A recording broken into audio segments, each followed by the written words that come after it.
Trader Jerry is back, baby. Mariners acquire Justin Turner from the Toronto Blue Jays. That's according to multiple outlets. And in exchange, they're going to give outfielder RJ Schreck. No, they are not trading Donkey and Fiona. I made the joke on Twitter. I made the joke on KJR. You better believe I'm going to make it on my YouTube show. So Justin Turner in the year 2024, he's appeared in 89 games and he's hitting 254, 349, 371. That's a 720 OPS. That's a 106 OPS plus, 6 homers, 31 RBI if you're into that sort of thing. And it will not surprise you that he has not stolen a base this year. So what are the Mariners getting in Justin Turner? I think they're getting a solid baseball player. And in particular, and we'll talk about the return at the end of the video, the fact that they're not giving up much here is why I really like this trade. Look, if you were giving up a top 15 prospect for Justin Turner, I want to have some question marks. But I think Justin Turner is a much better baseball player than those numbers suggest. And he also had something that we'll talk about as well. But let's take a look at this Avant page so far for Justin Turner. And it's worth pointing out, Justin Turner at one point was legitimately one of the best players in baseball. This guy has had WAR seasons of 5.6, 5, 4.7. He was a really, really good player for the Dodgers. One of the biggest mistakes the Mets ever made was getting rid of this guy. But he is not that player anymore. He's had 2 seasons where he finished in the top 10 in MVP, also had a 14th place finish, and actually what looks like his second best year. Yeah. Anyway, Justin Turner is not that player anymore. That's not a surprise. He's 39 years old. But Justin Turner can still help this team. Let's look at where Justin Turner struggles, okay? Justin Turner is incredibly slow. He is going to remind, and we just had a video thanking the service of Ty France. This is not where he succeeds. He is a very slow player. He is also not a great defender at first base. I'll be curious to see how many reps he gets there, but this is not going to be Evan White. This is not going to be John Olerud. This is going to be closer to the Ty France experience at first base. You can get away with it because it's first base, but he's not going to help a ton in those regards. He's also not going to hit for a ton of power. He is only barreling the baseball 3.7% of the time. His average exit velocity is only 86.7%, 86.7 miles per hour, excuse me. Average exit velocity in the 16th percentile.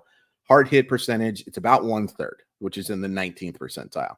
Doesn't have elite bat speed. In fact, I think he might be dead last in bat speed. He's in the 1 percentile anyway. So why do I like this player? Because sometimes those numbers don't really matter when you can have a great approach at the plate and you don't strike out a ton. Hey, guess what Justin Turner does? He walks a ton. He doesn't strike out a ton. He has a really good approach. That's why he's an expected weighted on base average in the 61st percentile. That's above average. Expected batting average of 257, 58th percentile, above average. He gets the ball on the sweet spot, and that matters. Even if he's not barreling the baseball because of the lack of bat speed, he's making consistent contact, and it's hitting the right areas, and those have a chance to drop in for hits. He scores up the baseball 27.1% of the time. That's in the 65th percentile. He can swing outside of the strike zone, but it's not a ton, about a quarter of the time, 69th percentile. He only swings and misses 16.4% of the time. That's in the 91st percentile. He walks in 11.2% of his at-bats, and he only strikes out in 17.3% of them. So they did not help the strikeout issue with Randy Arozarena. They did help the strikeout issue a little bit with Justin Turner. Let's take a look at some of the splits. And honestly, the most important thing is going to be the game log. I'll give you a stat to kind of give you an idea of why Justin Turner's numbers might be a little bit misleading in a good way. But let's take a look at those splits. I have to hit the pause button in order to do that. I'm not good at this. Justin Turner against right-handed pitching, 275 plate appearances, has hit 244, 349, 350 to 700 OPS, which is just a tick above average. Still not used to that. 5 homers, a batting average on balls in play of 287. Against left-handers, and this is something that he's just scorched for the majority of his career, 292, 347, 446. That's a 793 OPS. Just the one homer and 65 at-bats, but does have 7 doubles. He's going to be very effective against left-handed pitching. It's what he's done for his entire career. Batting average balls in play in 327 shows that that's not just good luck. This is one number that concerned me a little bit. And people are usually better at home than away. But boy, oh boy, was he better at home compared to away. 45 games at home, 44 away, and 830 OPS at home, 595 on the road. Not what you're looking for. However, a 349 batting average on balls in play, which is pretty lucky, especially for someone of his foot speed. Away from home, 236 batting average on balls in play. So there's been some bad luck. And the approach has still been good. The on-base percentage is 106 points higher than the batting average, 307 compared to 201. That's not my favorite stat that I saw. In the first half of the year, well, you know what? Let's skip that. Let's go to the months because this is really what's telling. In April, March, I still think that's weird that you do it that way, baseball reference, but whatever. Got off to a really nice start, 298, 376, 511 with 4 homers in 27 games. That'll play. In June, notice I skipped a month, 333, 465, 449. That's a 914 OPS, 1 homer, 15 walks against 13 strikeouts. Batting average on balls in play for that month was 400, which, again, a little bit of luck, but that's really strong. In July, it's been pretty mediocre. He's been better as of late, but 266, 324, 344. That's a 668 OPS. Now, you are assuredly looking at this handsome mug and saying, Chris Crawford, those numbers you just gave me do not add up to the numbers that you gave me at the beginning of the video. Let's talk about May. 21 games, 81 plate appearances, 72 at-bats. 8 hits. 8. This many. That's not a lot. No homers, 9 walks, 11 strikeouts. 111, 210, 139. Nope. That's really bad. That's beyond bad. We talked about Randy Arozarena's dreadful start. Justin Turner, just as bad, if not worse, in that month of May. But since June, the start of June, Justin Turner has an OPS of 800. 300, 399, 401. That'll work. That'll beyond work. That is a massive improvement over what the Seattle Mariners have gotten from the first base position. Even just the total numbers. I saw some people on Twitter say, well, why would you get rid of Ty France for this guy? Have you looked at Ty France's numbers compared to, and again, I don't want to hate on Ty France. I appreciate his service for the Seattle Mariners a lot. But did you look at the numbers? Ty France is about 80 points higher in OPS and has been much better than that outside of a month where he just couldn't get the ball to drop in. By the way, batting average on balls in play that month was 131.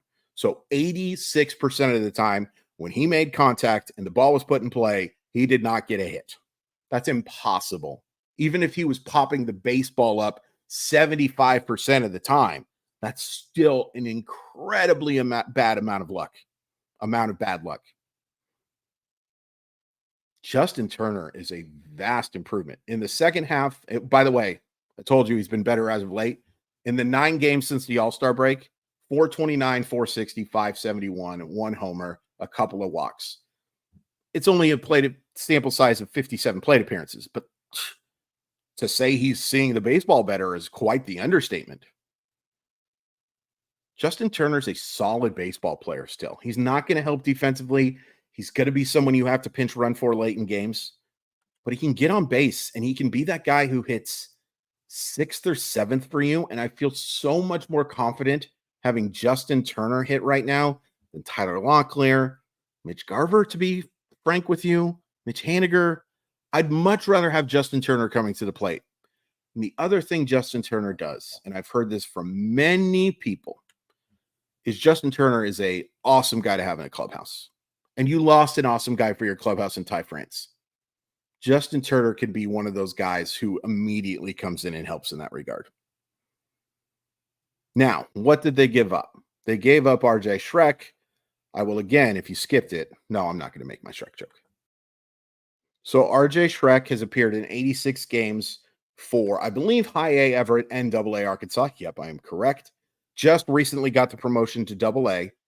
So far in 86 games, he's hitting 250, 392, 444 with 12 homers and 8 stolen bases. Had an 865 OPS with Everett. In 28 at-bats with Arkansas, he's hit only 143. To say that sample is too small to take seriously is the understatement of understatements. But what are the Blue Jays getting in RJ Schreck? I think they're getting a 4th or 5th outfielder type. Now, it's worth pointing out, too, that this guy had just turned 24 years old, so he is not one of the younger prospects in the system. You're talking about a average hit tool. If you go by OBP, maybe it's solid average, a chance to be above average. Doesn't have great bat speed. Ball doesn't jump off his bat, but, does have a solid approach.